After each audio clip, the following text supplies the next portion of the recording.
2016년 1월 17일 하나님께서 저에게 주시는 말씀은 시편 1편 1절에서 2절입니다. 구약 805페이지 시편 1편 1절에서 2절입니다. 제7차 성경 통독 사경에 대해서 방송 듣는 분들을 위해서 다시 한번 광고를 드립니다. 2월 22일 월요일부터 2월 26일 금요일까지 5일 동안 통독 사경회가 열리겠습니다. 타주에서 오시는 분들은 비행기 편명을 미리 좀 알려주시기 바라고, 또 멀리 오시는 분들도 미리 등록해 주십시오. 저에게 응답기에다 등록을 남겼는데 아무리 들어도 번호를 못 알아듣겠습니다. 다시 좀 연락 주시기 바라고, 자세한 문의는 훈련부장 한인광 집사님이십니다. 916-747-2390 916-747-2390입니다. 전화하시면 친절히 안내해 드릴 것입니다. 등록비는 60불입니다. 말씀 봉독에 올리겠습니다. 복 있는 사람은 악인들의 꾀를 따르지 아니하며 죄인들의 길에 서지 아니하며 오만한 자들의 자리에 앉지 아니하고 오직 여호와의 율법을 즐거워하여 그의 율법을 주야로 묵상하는도다. 아멘. 1년에 7월 칠성날 7월 7일 단 하루 만나서 애틋한 사랑을 나누던 견우와 직녀가 드디어 함께 살게 됐습니다. 얼마나 좋았겠습니까? 근데 그 옆집에 과거 급제에서 사랑한 연인을 구출했던 이몽룡과 춘향이가 결혼해서 신혼부부로 이사갔습니다. 어쩌다 보니까 그 옆집에 죽은 줄 알았던 로메오와 줄리엣이 기적적으로 살아서 옆집으로 이사 왔습니다. 이민을 온 거죠, 영국에서. 이 마을은 이들 세계 연인들로 인해서 깨수금이 쏟아지는 행복한 마을로 세계적으로 유명해진 것입니다. 그런데 1년이 가고 2년이 가고 3년쯤 지나니까 이들 세계 연인들 가정에서 좀 문제가 생기기 시작했습니다. 아내 직녀는 언제부턴가 그렇게 듬직하고 말 없는 남편 견우가 늘 믿음직스럽게만 생각됐는데, 살아보니까 미린 곰탱이도 그런 곰탱이가 없습니다. 이유도 없이 꼴보기 싫어졌습니다. 상대가 힘든 건 견우도 마찬가지였습니다. 늘 다소곳하고 얌전해서 참 예의 바른 여자인 줄 알았는데 어느 날부터가 바가지를 긁기 시작하더니 천하의 거센 살쾡이같이 느껴져서 정이 뚝뚝 떨어졌습니다. 이들 집안에 시끄러운 소리가 계속 나기 시작했습니다. 이몽룡이와 춘향이는 잘 살았을까요? 과거 급제에서 자기를 구출하러 와준 이몽룡이가 그때는 너무 멋있게 보이고 매력적으로 보였습니다. 근데 살아보니까 허구한 날 책상에만 머리 쳐박고 세상이 어떻게 돌아가는지 도통 모르는 남편 이몽룡이가 천하의 맹꽁이고 따분한 仙人처럼 느껴졌습니다. 춘향이를 바라보는 몽룡이도 괴롭기는 마찬가지였습니다. 그리 아름답고 곱게만 보이던 춘향이가 날이 갈수록 행동 하나하나가 마음에 안 드는 겁니다. 신분이 기생이 따라 그런지 역시 출신 성분을 못 속인다고 불평불만이 가득 차가지고 가능하면 춘향이랑 눈 안 맞추려고 책상에만 더 머리 쳐박고 살았습니다. 이민은 로미오와 줄리엣은 어떻게 살았을까요? 밤마다 자기 집 창문 밑에 와서 사랑의 세레나데를 불러준 로미오가 살아보니까 천하에 이런 바람둥이가 없습니다. 아무 여자를 보고 노래 부르는 거예요. 갈수록 마음에 들지 않았어요. 로미오도 마찬가지였습니다. 목숨 걸고 구한 사랑이라 기대가 컸고 영국에서 조선까지 이민을 왔는데 살아보니까 줄리엣이 공주병이 들어도 한참 심한 공주병이 걸려가지고 자기 몸 치장하는 데나 신경 쓰지 음식 하나 할 줄 아나 가정을 제대로 돌볼 줄 아나 천하의 계련병이라 너무너무 힘들어서 한숨만 났습니다. 시대를 초월하여 기획되던 그들의 불같은 사랑은 도대체 어디로 갔을까요? 이들은 서로에게 사랑이 식었다고 사랑을 한탄하지만 사랑이 문제가 아니라 결국은 사람이 문제입니다. 이 세계 연인들이 겪고 있는 공통적인 정상을 뭐라고 아시는지 아십니까? 바로 권태기라고 합니다. 하늘 아래 둘도 없이 뜨겁게 사랑해서 죽기 살기로 매달린 사랑이지만 한 살아보십시오. 그 사랑이 얼마나 오래가는가. 이 얘기가 도대체 오늘 말씀과 무슨 상관이 있겠습니까? 생각하면 좀 따라와 주십시오. 혹시 인간이 하나님에 대해서도 권태기 겪는 거 아십니까? 놀랍지만 사실입니다. 처음 하나님의 사랑을 만났을 때는 세상이 달라 보입니다. 작은 말씀만 해도 감격이 졌고 눈물이 났습니다. 근데 시간이 조금 지나면서 마음의 뜨거움이 사라졌습니다. 열정도 사그라집니다. 그러면 가슴을 치며 외칩니다. 그 처음 사랑을 회복하고 싶다고. 사실은 사랑이 변한 게 아니라 내가 변한 줄 모르는 겁니다. 내가 나태해지고 교만해진 것을 모릅니다.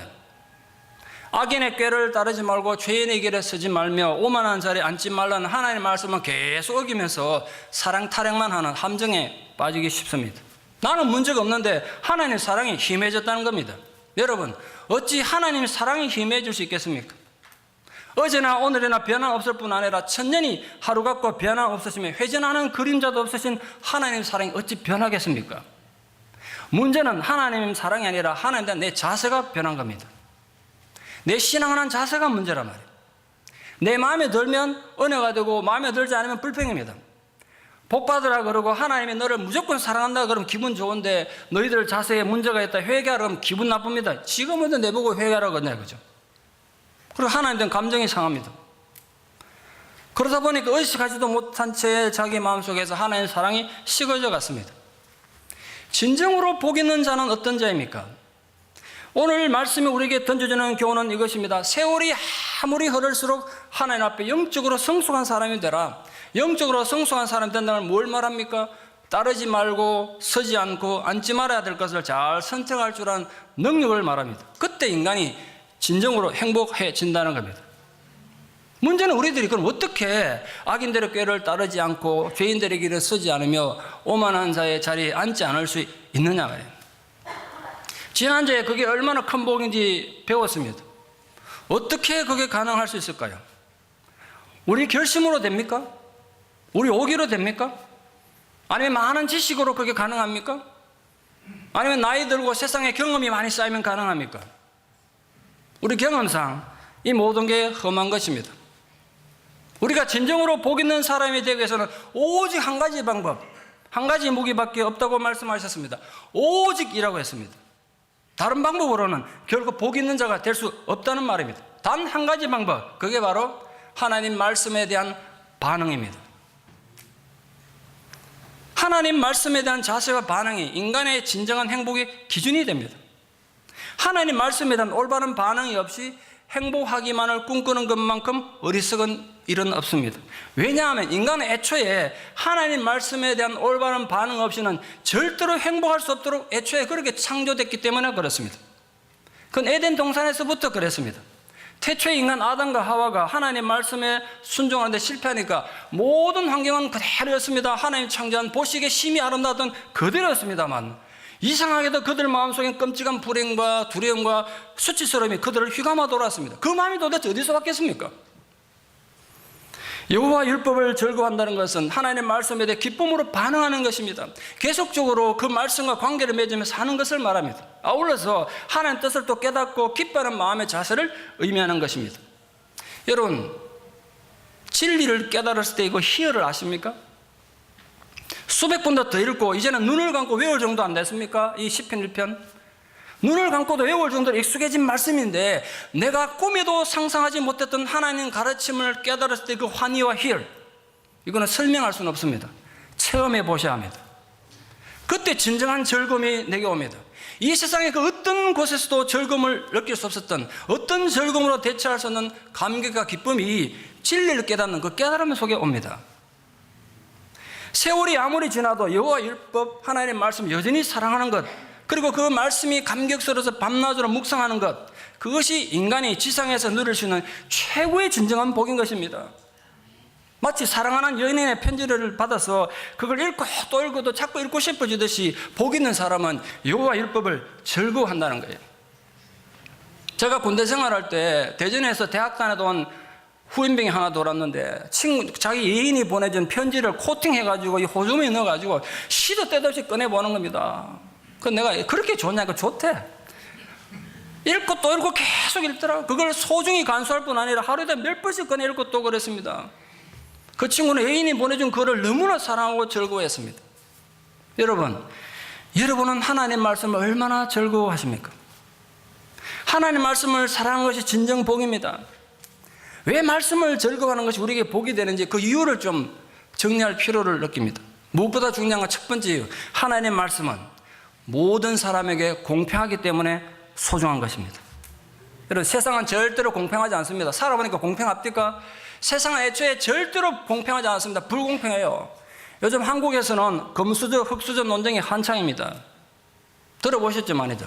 태어날 때부터 금수저 물고 태어난 사람과 아무리 노력해도 성공할 수 없는 그 불공평함을 흙수저라고 한탄하며 표현한 겁니다. 세상은 그래 불공평해요.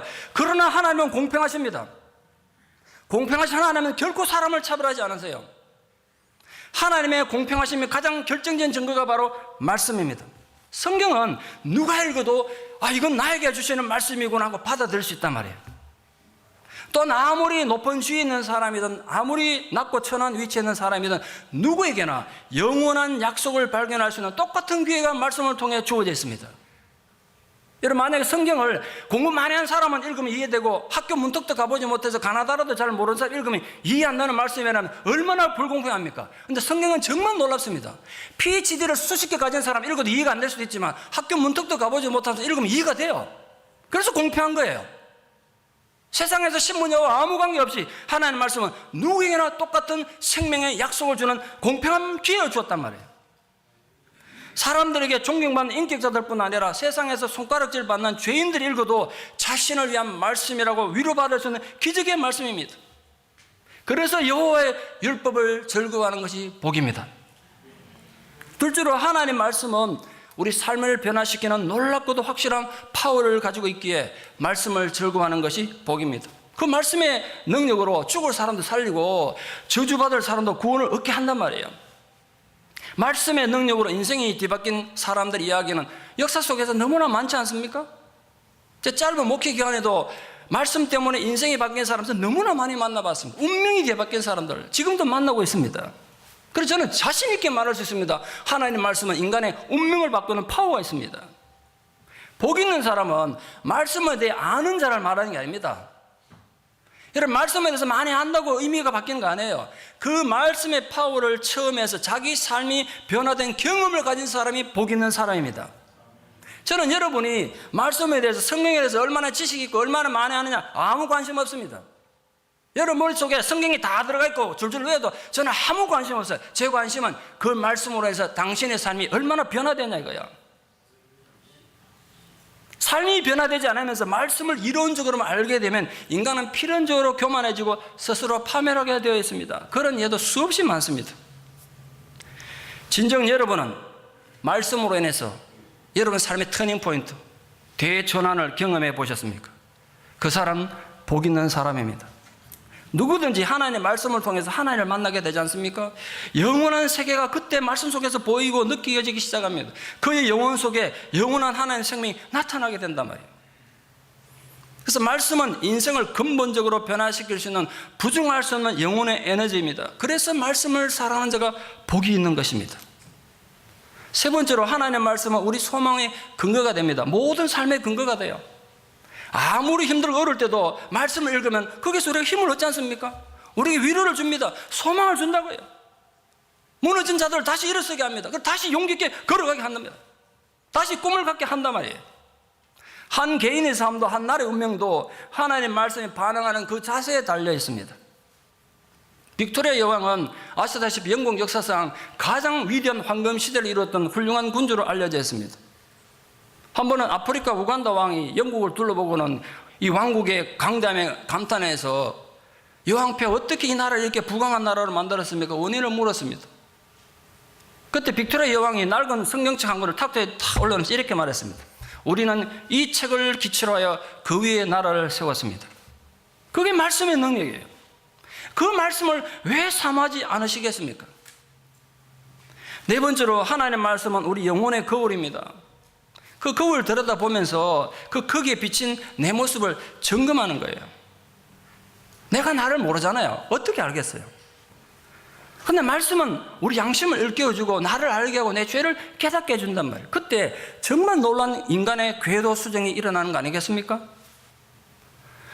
톰 휴스턴이라는 분이 십자가 주변의 사람들이라 해서 예수님의 십자가 일생을 갖고 써놓은 아주 기가 막힌 책이 있습니다. 그 책에 소개된 실화한 내용입니다. 일본의 토키치 이시라는 사람은 일본 역사 유래를 찾아보기 힘든 정말 잔인한 연쇄살인마였습니다. 이 사람은 정말 사소한 이유로 사람을 죽였어요. 길을 가다가 눈빛만 좀 안 마주치고 자기 이상하게 생각하면 죽여버린 거예요. 남녀노소를 가리지 않고. 그러다가 결국 감옥 갇혀서 사형 날짜만 기다리는 사형수가 됐습니다. 캐나다에서 온 두 여자 선교사님이 그 사람 얘기를 신문에서 보고 이 사람 죽기 전에 복음을 전하고 싶어서 전달하러 갔습니다. 근데 그런 사람이 복음을 받아들이겠습니까? 이마살을 찡그리고 인상을 주고 욕이나 하고 그랬습니다. 귀담아 듣지 않았습니다. 할 수 없이 이 두 분 선교사님이 말씀을 일본어로 된 성경만 주고 그냥 물러나왔습니다. 이 사람이 내일 죽을지 언제 죽을지 모르는 상황에서 심심하니까 성경을 읽기 시작합니다. 마침내 성경을 읽다가 예수님의 십자가에 못 박힌 이야기를 읽게 됩니다. 그러다가 한 말씀에 눈길이 고정되고 충격을 받습니다. 그 말씀은 이 말씀이었습니다. 십자가에 달려 죽어가던 예수님이 하나님이란 그분이, 하나님 아들은 그분이 이렇게 외칩니다. 하나님 아버지, 저들의 죄를 저들에게 돌리지 마옵소서. 자기들은 자기가 무슨 짓을 하는지 모릅니다. 그게 자기를 두고 하는 소리가 있더라고요.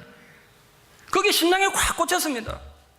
내가 수없이 많은 사람 죽였는데 나 같은 인간을 위해서 기도하는 분이 있었구나.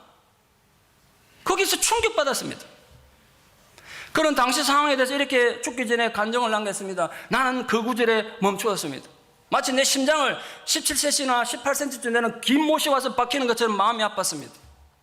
그것을 그리스도의 사랑이라고 해야 될지 아니면 불쌍히 여기는 마음으로 표현해야 될지 나는 뭐라고 표현할지는 모르겠습니다. 그러나 내가 아는 한 가지는 내가 그 사실 때문에 하나님을 믿게 됐고 강팍한 내 마음이 변했다는 사실입니다.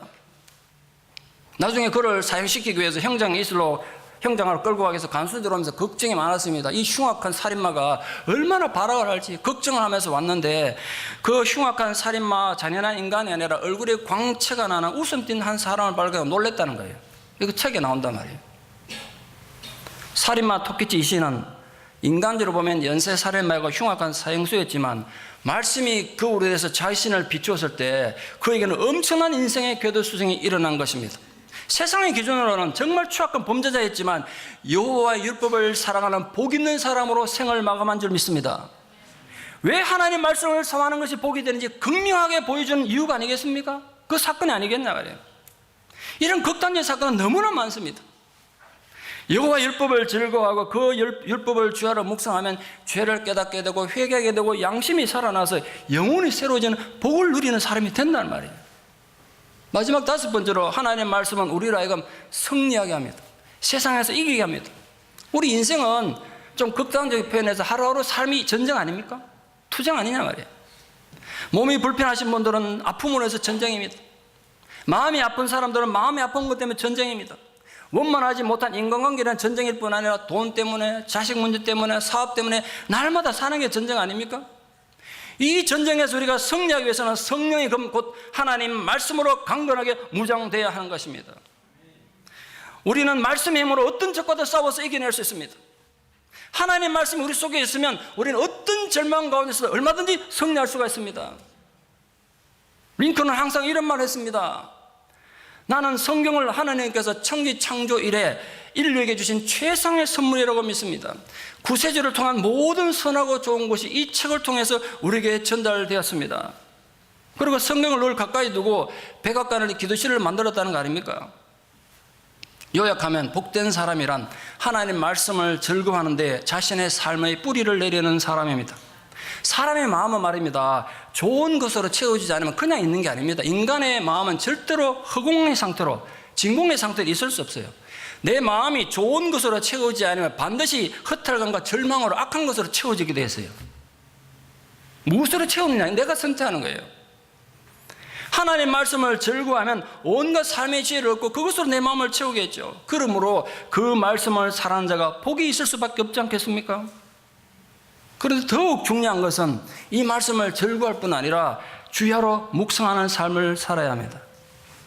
우리가 신체가 건강하려면 음식을 섭취해야 되지 않습니까? 근데 어떻게 음식을 섭취합니까? 가장 먼저 출발점은 이 음식이 먹고 싶은 미각이 있어야 됩니다. 진수성찬을 차려놓고도 입맛이 없어, 밥맛이 없어, 밥 못 먹는 분 제가 알고 있거든요. 몸은 점점 병들어는데 전혀 먹기 싫어. 그게 병입니다. 여러분, 말씀이 아무리 있어도 이 말씀을 좋아하는 마음도 없고 읽고 싶은 마음도 없고 묵상하고 싶은 마음이 안 들면 별 볼일 없는 거예요. 교회를 수신자도 소용이 없어. 말씀을 받는데 음식이 먹고 싶은 욕구가 생기듯이 내가 말씀을 읽고 싶다, 말씀을 묵상하고 싶다는 욕구가 먼저 생겨야 된단 말이에요. 음식을 먹었습니다. 근데 위에서 소화가 안 돼. 먹기만 하면 속이 트러블 나고 막 진진이 납니다. 그럼 그 사람 얼마나 괴롭겠습니까? 그럼 먹을 수가 없어요. 저도 가끔 가다가 위가 탈라면 먹을 수 없습니다. 제가 최장기간은 한 달 동안 물도 제대로 못 먹고 살아본 적이 있습니다. 그래서 여기서 매주 설교하고 그렇게 해야 했다고요. 괴롭습니다. 먹기만 하면 소화가 안 되는데.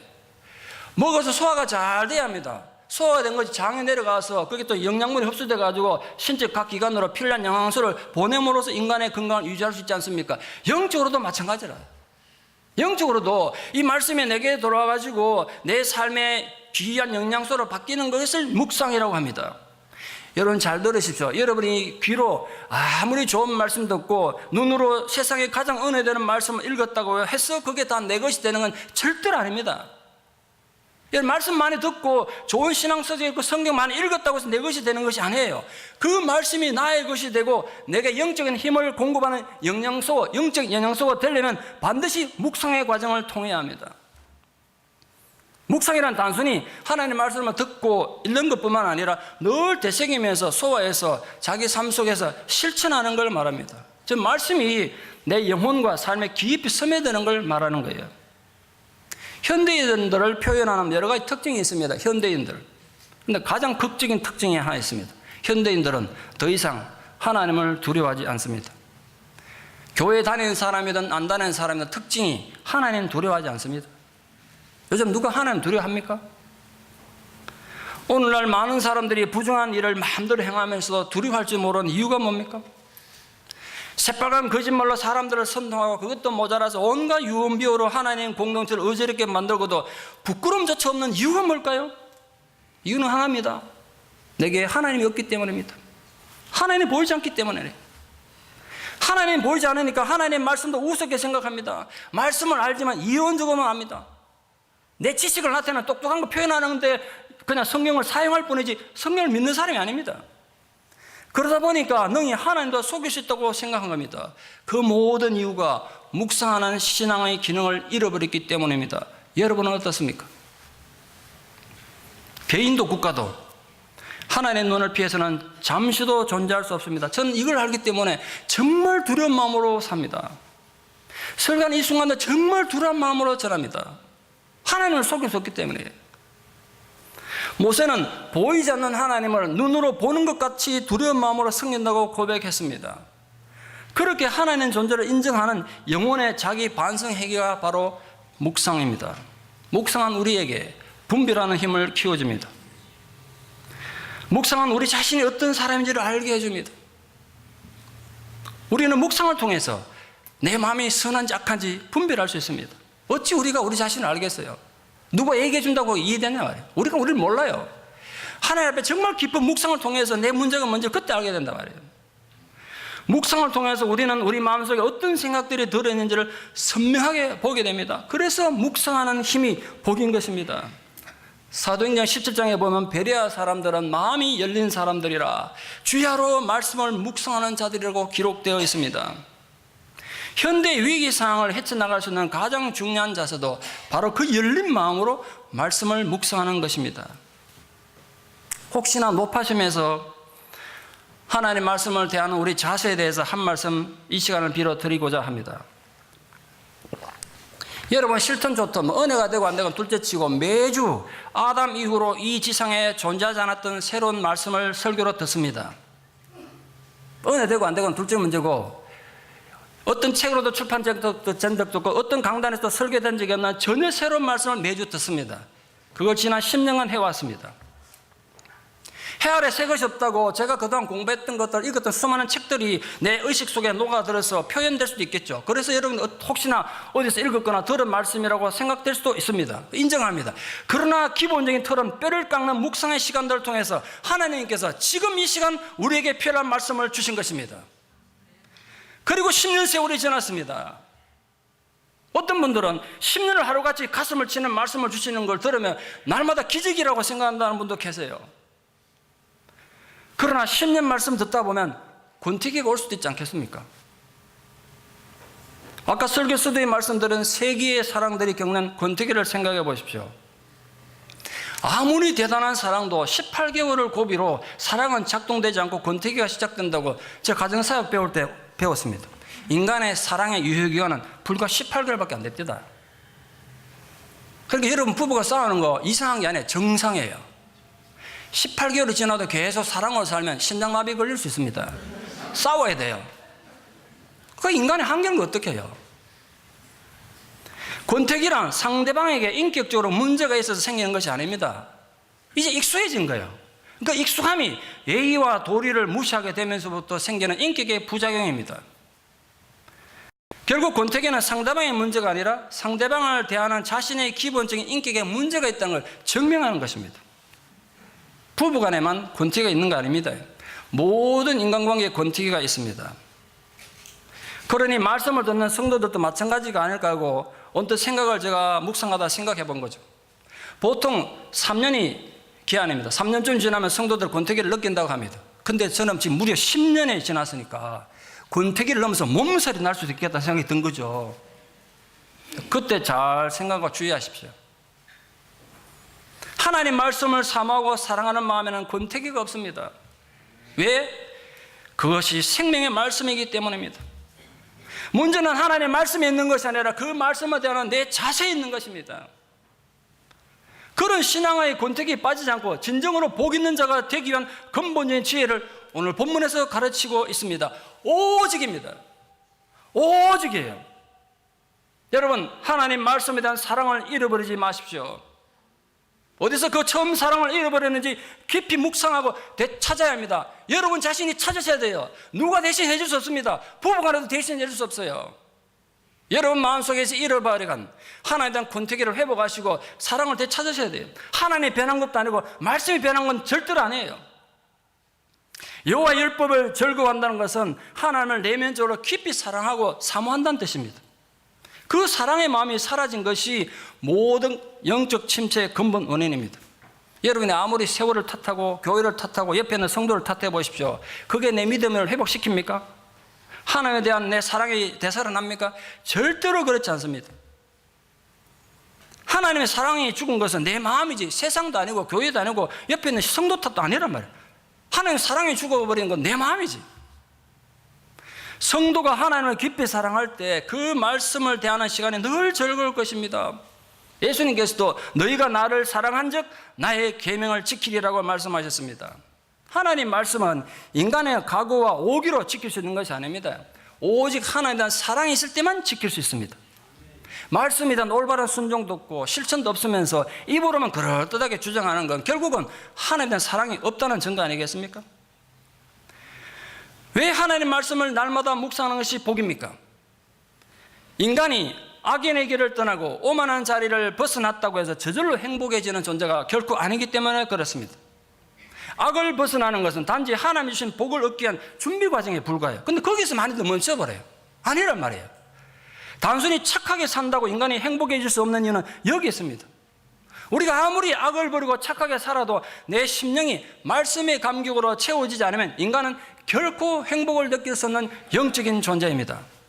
그러므로 모름지기 생각하는 능력이 있는 인간이라면 진정 복 있는 사람이 되기 위해서 날마다 말씀을 묵상하는 적극적인 삶의 태도가 필요합니다. 여러분, 하나님의 말씀은 절대로 인간의 자유를 억압하는 것이 아닙니다. 이 세상에서는 찾을 수 없는 진정한 복을 누리게 하시려는 하나님 아버지의 간절한 마음이 바로 말씀입니다. 그러니 그 말씀에 대한 올바른 자세와 반응이 없으면 인간은 절대로 행복할 수 없습니다. 그럼 여러분 부탁합니다. 하나님께서 여러분에게 말씀하실 때 그걸 허투루 듣지 마십시오. 제가 여기 설교할 때 인간의 목사의 얼굴을 보지 말고 하나님의 말씀을 허투루 듣지 말아요. 나중에 듣겠습니다. 그러지 마십시오. 하나님, 제가 하나님 의견은 동의합니다. 그렇지만 제가 지금 바쁘고 제가 할 일도 많으니까 나중에 제가 하나님의 말씀에 기울이겠습니다. 아닙니다. 아직은 아닙니다. 그러면 안 된단 말이에요. 항상 기회가 있는 거 아닙니다. 제가 이제 깨닫습니다. 저도 나이가 어느 정도 먹고 나니까 시간은 인간의 편이 아닙니다. 제가 그걸 깨달았습니다. 시간은 절대로 인간의 편이 아닙니다. 지난주 말씀드린 김봉란 전도사님이 쓰신 책에 나오는 내용입니다. 함께 근무하던 세브란스 병원에 불과 36살 젊은 나이에 그 병원의 간호사들 총책임자가 된 수간호사가 된 그 같은 교회 집사님 얘기가 나옵니다. 여러분 36살에 한국의 대표적인 큰 병원의 수간호사가 됐다는 건 얼마나 자부심이 대단한 일입니까? 정말 공부도 잘하고 똑똑하고 열심히 사역을 했나 봐요. 한국 같은 그 서열이 분명한 사회에서 36살은 아주 젊은 나이인데 거기에 수간호사가 됐어요. 수간호사가 되고 5달 지나서 5개월 만에 폐암이 발병되고 10달 만에 죽었습니다. 죽기 전에 이 전도사님에게 같은 교회 전도사님이니까 이렇게 한탄하며 죽었다는 거예요. 전도사님, 시간이 많이 있을 줄 알았습니다. 목사님께서 주일학교 교사 좀 하라고 할 때 나중에 하겠습니다 그랬는데 제가 폐암 걸려서 36살에 죽을 줄을 몰랐습니다. 이렇게 빨리 죽을 줄 알았다면 교회에 열심히 나가서 열심히 봉사도 하고 나무에서 기도도 많이 할 건데 내게 이렇게 시간이 짧은 줄 몰랐으니, 그리고 말을 잊지 못하고 숨을 거두었습니다. 여호와 율법은 진실한 성도들의 매일의 양식입니다. 여러분 혹시 나는 악한 자의 길을 걷지 않고 있다는 소극적 차원의 선에 혹시 만족하고 있지는 않습니까? 적어도 나는 오늘도 뉴스에 나오는 저런 악한 인간 같은 바람찬 짓을 하지 않고 있으니까 그러면 됐다고 스스로 혹시 만족하고 있지 않습니까? 제가 여러분에게 절실한 마음으로 묻고자 합니다. 여러분은 여호와 율법을 즐거워하십니까? 여러분은 하나님의 말씀을 묵상하십니까? 여러분은 그 하나님의 말씀을 든든한 인생의 지팡이로 굳게 붙잡고 계십니까? 하나님의 말씀을 여러분 인생의 가장 중요한 동반자로 생각하고 가장 훌륭한 안내자로 삼고 있습니까? 그렇다면 여러분 복 있는 사람입니다. 부디 사랑하는 성도님 여러분 모두가, 적어도 하나님께서 제게 맡겨진 양들인 여러분 모두는 단 한 사람도 실족하지 않고 여호와의 율법을 즐거워하여 그 율법을 주야로 묵상하는 복 있는 자로 한 생애를 살아가시기를 진심으로 축원합니다. 기도드리겠습니다. 사랑의 하나님, 은혜를 진실로 감사합니다. 아버지 하나님의 그렇게 간절한 마음을 저희들이 잘 몰랐습니다. 항상 시간이 있고 항상 기회가 있는 줄 알았습니다. 항상 내게 젊음이 있고 항상 내게 지혜가 있을 줄 알았습니다. 그런데 살아보니까 시간은 결코 내 편이 아니었음을 고백합니다. 하나님, 진실로 저희들로 하여금 하나님 말씀을 사모하는 자가 되게 하여 주시옵소서. 하나님 말씀을 사랑하며 살고 싶습니다. 그리고 그 말씀을 주야로 묵상하는 복 있는 자가 되게 하여 주시옵소서. 여호와의 말씀이 우리 길의 등이 되고 내 발의 빛이 되어 주시옵소서. 그 말씀을 우리 인생의 소중한 길잡이로 삼고 지팡이로 삼고 살아가는 하나님의 복 있는 자녀들 될 수 있도록 은혜를 베풀어 주시옵소서. 예수님 이름으로 기도드리옵나이다. 아멘.